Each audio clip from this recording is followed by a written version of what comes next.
देश को सुरक्षित करने का काम। माताओं, भाइयों, बहनों, विष्णुदेव जी हमारे अनुभवी कार्यकर्ता है, नेता है, सांसद रहे, विधायक रहे, प्रदेश अध्यक्ष रहे। एक अनुभवी नेता को आपके सामने भारतीय जनता पार्टी लेकर आई है। आप इनको विधायक बना दो, उनको बड़ा आदमी बनाने का काम हम करेंगे।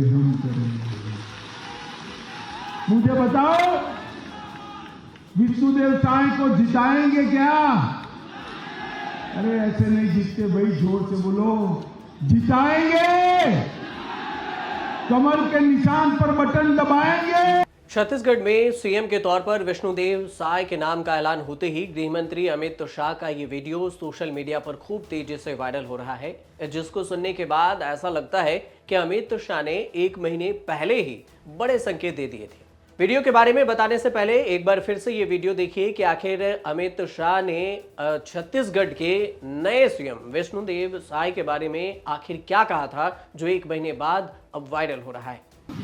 माताओं, भाइयों, बहनों, विष्णुदेव जी हमारे अनुभवी कार्यकर्ता है, नेता है, सांसद रहे, विधायक रहे, प्रदेश अध्यक्ष रहे। एक अनुभवी नेता को आपके सामने भारतीय जनता पार्टी लेकर आई है। आप इनको विधायक बना दो, उनको बड़ा आदमी बनाने का काम हम करेंगे। मुझे बताओ, विष्णुदेव साई को जिताएंगे क्या?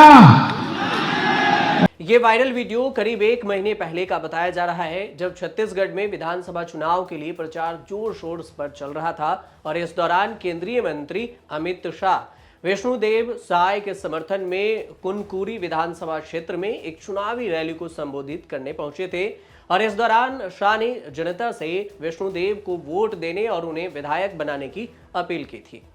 इसी दौरान अमित शाह ने कहा था कि आप विष्णुदेव साय को जिताइए, मैं इन्हें बड़ा आदमी बना दूंगा। बताया जा रहा है कि शाह ने ये बातें 9 नवंबर को आयोजित रैली में कही थी और इसके बाद 1 महीने बाद 10 दिसंबर को सीएम के तौर पर विष्णुदेव साय के नाम पर मुहर लग गई और उसके बाद से ये वीडियो सोशल मीडिया पर वायरल है। लेकिन विष्णुदेव साय को लेकर एक सवाल और भी है, जो आप भी और हर कोई ये जानना चाहता है कि आखिर अमित शाह ने उन्हें बड़ा आदमी बनाने की बात तो कह डाली, लेकिन क्या अमित शाह की जो बात कही गई उसमें सीएम के पास इतनी संपत्ति है या नहीं?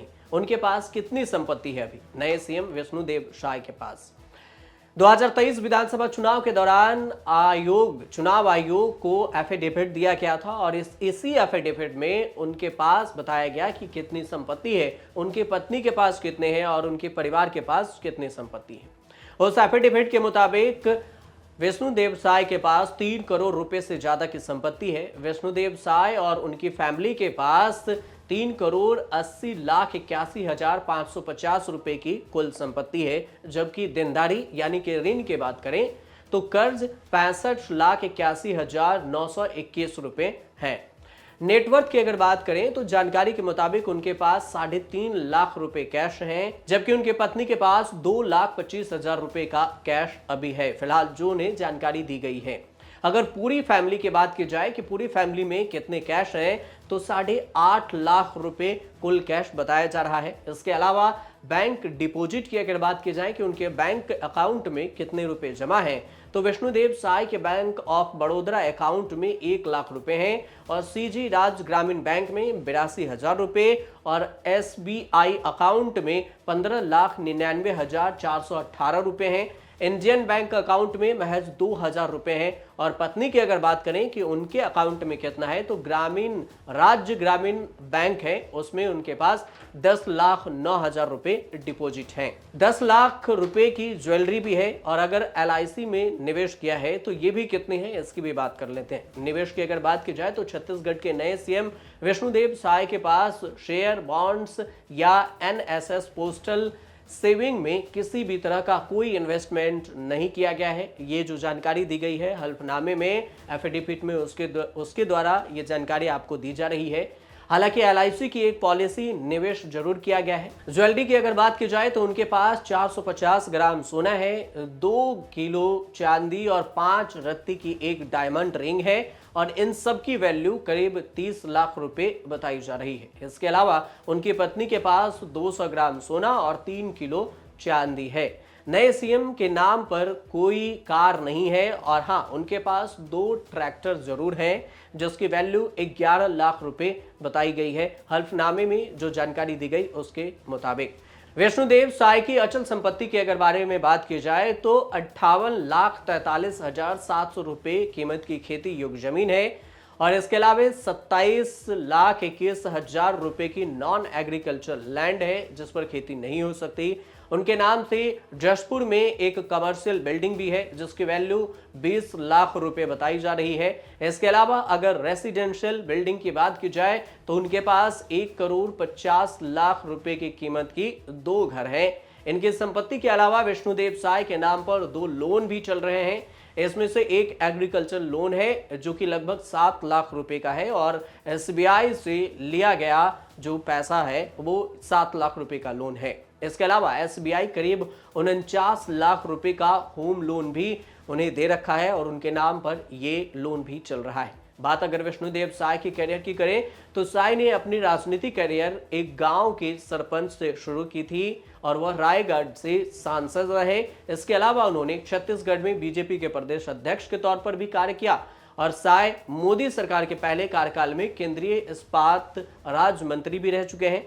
इस बार विष्णुदेव साय को बीजेपी ने कुनकुरी विधानसभा क्षेत्र से चुनावी मैदान में उतारा था। उन्होंने कांग्रेस प्रत्याशी UD मीन्स को 25,000 से ज्यादा वोटों के अंतर से हराया। विष्णुदेव साय के बारे में कहा जाता है कि वह बेहद ही विनम्र हैं, ना तो उनका किसी बड़े विवाद से नाता रहा है और ना ही भ्रष्टाचार का दाग उन पर लगा है।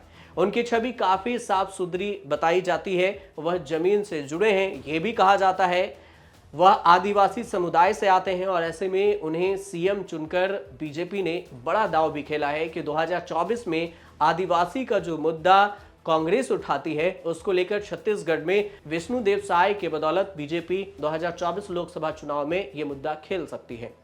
अब 2023 विधानसभा चुनाव में बीजेपी ने 90 संसदीय विधानसभा में से 54 सीटें जीती हैं छत्तीसगढ़ में, जबकि कांग्रेस को 35 सीटें ही मिल सकी और इसकी वजह से कांग्रेस की सरकार छत्तीसगढ़ से चली गई।